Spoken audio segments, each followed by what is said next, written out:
Perang Ukraina nggak mungkin selesai besok, nggak mungkin selesai bulan depan, nggak mungkin selesai tahun ini. Perang ini kira-kira akan selesai kapan? Nggak ngerti, nggak tahu, nggak ada jawabannya. Keadaan ke depan itu tidak mudah. Oleh sebab itu diperlukan kepemimpinan yang kuat. Kepemimpinan yang dipercaya rakyat.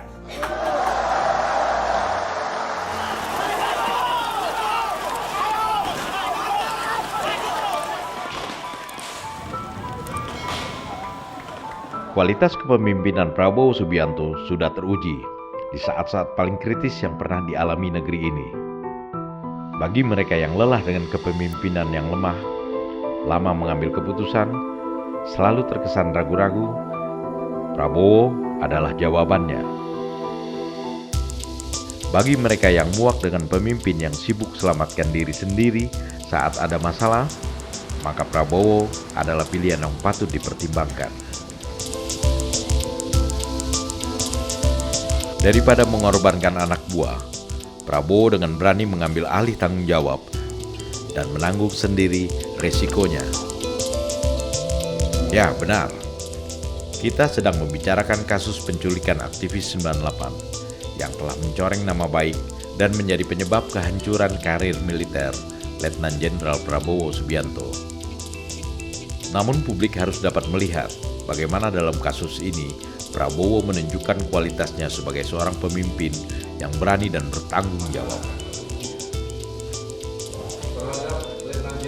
Dewan Kehormatan Perwira yang dibentuk TNI untuk menyelidiki kasus ini tidak pernah mengungkapkan hasil pemeriksaannya kepada publik.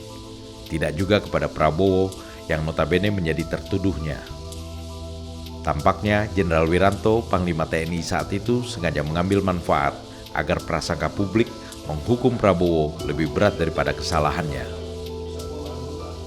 Prabowo bersikeras untuk tidak membuka fakta siapa yang memberinya perintah melakukan operasi itu.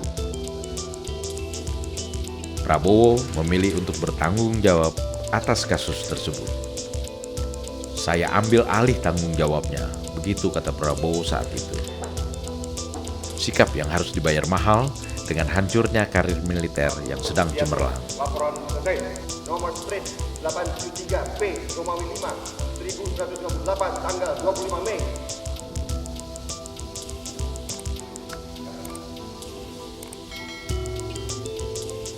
Jika Prabowo benar bersalah, mengapa justru korban-korban penculikan seperti Pius Lustri Lanang dan Desmond J. Mahesa justru bergabung menjadi pengurus Partai Gerindra?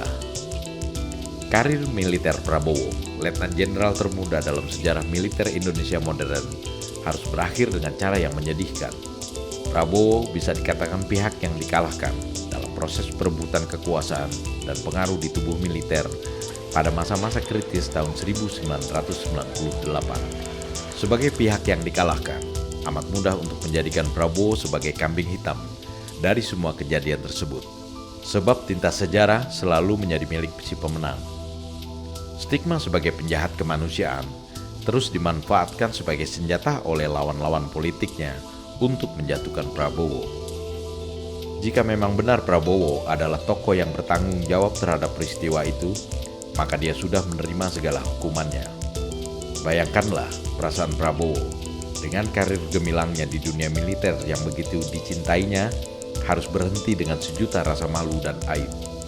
Lalu bagaimana jika semua itu tidak benar? Layakkah Prabowo tersandra oleh prasangka tanpa bukti? Lantas, layak pula ke bangsa Indonesia kehilangan kesempatan untuk dipimpin oleh putra terbaiknya? Prabowo Subianto, the man of our time.